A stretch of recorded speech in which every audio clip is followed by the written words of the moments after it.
नमस्ते। आज के इस दिलचस्प विश्लेषण में हम एक बहुत ही खास और कलात्मक विषय पर बात करने वाले हैं। आप जानते हैं, हम में से बहुत से लोग अपनी रोजमर्रा की जल्दबाजी वाली घसीट लिखावट को एक खूबसूरत आर्ट में बदलना चाहते हैं। आखिर कागज पर उकेरे गए सुंदर शब्द सिर्फ जानकारी नहीं देते, वो पढ़ने वाले पर एक गहरी छाप भी छोड़ते हैं। तो आज का हमारा ये पूरा विश्लेषण इसी जादुई ट्रांसफॉर्मेशन को समझने के लिए है। हम एक ऐसे शानदार तरीके को एक्सप्लोर करेंगे जो आपकी साधारण सी हैंडराइटिंग को बेहद सुंदर और अट्रैक्टिव बना सकता है। तो चलिए पूरी एनर्जी के साथ शुरू करते हैं और देखते हैं कि अपनी लिखावट को सुधारना कोई इम्पॉसिबल काम नहीं है। अब आपके मन में भी अक्सर एक आम लेकिन बहुत ही जरूरी सवाल उठता होगा।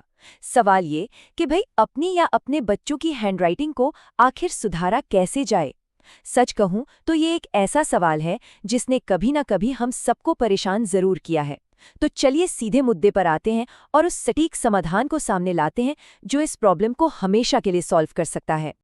देखिए, किसी भी कला को सीखने से पहले उसके पीछे के शिल्पकार को जानना बहुत जरूरी है।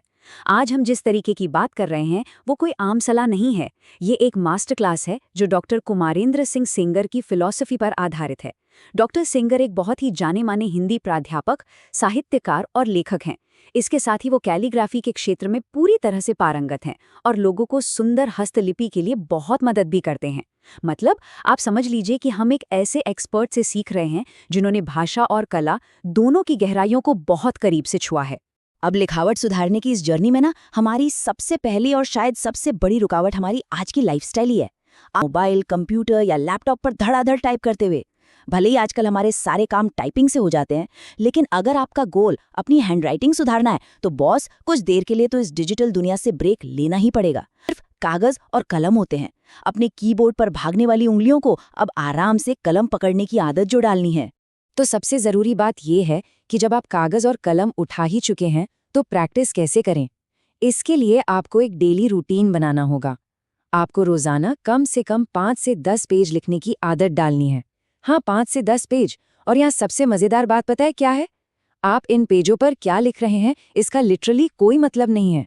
आप कुछ भी लिख सकते हैं। असली फोकस सिर्फ लिखने के उस फिजिकल एक्शन पर है, ना कि कंटेंट पर। रोज 5-10 पेज लिखने से आपकी उंगलियों और दिमाग के बीच का वो खोया हुआ कनेक्शन वापस आ जाएगा।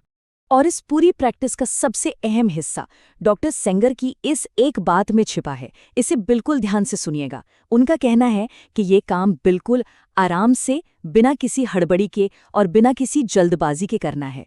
मतलब इसे किसी टारगेट की तरह पूरा करके खत्म नहीं करना है। ये एक तरह का मेडिटेशन है। जब आप अपनी कलम को धीरे धीरे कागज पर चलाते हैं तो आपके दिमाग को हर एक अक्षर की बनावट को समझने और उसे सही शेप देने का पूरा टाइम मिलता है।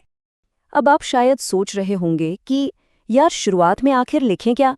तो इसका बड़ा ही सिंपल सा जवाब है वर्णमाला। अब मुझे पता है वयस्कों को लगता है कि अरे अब इस उम्र में ABCD या अ लिखेंगे क्या, ये तो बच्चों का काम है। लेकिन यहीं पर आपको अपना सारा संकोच छोड़ना होगा। बिना किसी शर्म के स्टेप 1 में धीरे धीरे एक एक अक्षर को लिखने की प्रैक्टिस कीजिए। जब अक्षरों का शेप सही आने लगे तब स्टेप 2 में शब्दों को लिखना शुरू करें। और बस यही स्टेप बाय स्टेप प्रोसेस आपको स्टेप 3 यानी लेखन में पूरी मैच्योरिटी तक ले जाएगा।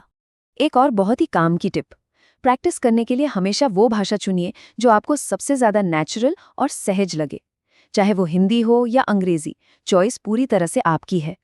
जिस भाषा में आप कंफर्टेबल होते हैं उसमें प्रैक्टिस करना बहुत आसान हो जाता है और फिर ये आपको कोई काम या बोझ नहीं लगेगा, बल्कि एक बहुत ही रिलैक्सिंग एक्सपीरियंस लगेगा।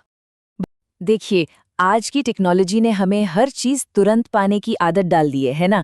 लेकिन सुंदर लिखावट रातों रात नहीं आती। डॉक्टर सेंगर बहुत ही सही बात कहते हैं कि एकदम से एक्सपर्ट बनने की जिद नहीं पालनी चाहिए। सब कुछ धीरे धीरे होता है। आपको ये मानकर चलना होगा कि महारत हासिल करने में टाइम लगता ही है। ये कोई 100 मीटर की रेस नहीं है, ये एक मैराथन है। एक शांत और लगातार चलने वाली प्रोसेस जिस पर आपको पूरा भरोसा रखना होगा। और इस बात को बहुत ही शानदार तरीके से दर्शाता है इसका रिजल्ट। इस थोड़े से धैर्य और लगन के जो लॉन्ग टर्म फायदे हैं ना, वो कमाल के हैं। आपकी अपनी हैंडराइटिंग तो सुधरेगी ही, लेकिन साथ ही एक टाइम ऐसा आएगा जब आप अपनी इस लर्निंग से अपने बच्चों, दोस्तों और कलीग्स की हैंडराइटिंग सुधारने में भी उनकी मदद कर पाएंगे। आपका खुद पर रखा गया धैर्य आपके आसपास के लोगों पर कितना पॉजिटिव इम्पैक्ट डाल सकता है, और फाइनली आप राइटिंग में एक सच्ची और खूबसूरत परिपक्वता हासिल कर लेते हैं। तो इस पूरे विश्लेषण के बाद मैं आपको एक विचार के साथ छोड़ना चाहती हूँ। दिन भर स्क्रीन, कीबोर्ड और लगातार बजने वाले नोटिफिकेशंस के शोर के बीच क्या आज आप थोड़ा सा वक्त निकालकर डिजिटल दुनिया को साइड में रखेंगे? क्या आज एक खाली कागज और एक कलम की फिर से दोस्ती करवाई जाएगी? यकीन मानिए, ये सिर्फ लिखावट सुधारने की बात नहीं है। ये अपनी भागती हुई लाइफ को थोड़ा धीमा करके खुद के साथ वक्त बिताने का भी एक बहुत ही खूबसूरत तरीका है।